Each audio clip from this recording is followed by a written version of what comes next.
దైవజనుడంటే అంత చులకన? దైవజనుని కొందరు తప్పుగా అర్థం చేసుకుంటారు. ఏమి పనిపాట లేదు, తిరుగుతుంటాడని. ఈ విషయాలు నీ కొరకే.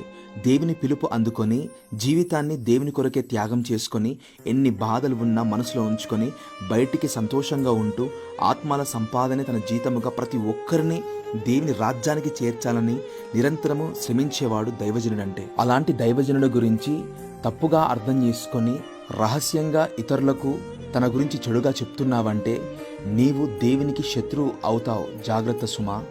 నీవు దేవుని ద్వారా మేలులు పొందాలంటే దైవజనుని సన్మానించు, ప్రేమించు, ఆతిథ్యమివ్వు, పరిచర్యలు నీవంతుగా సహకరించు. అతడు చెప్పే దేవుని మాటలు విని బలపడు.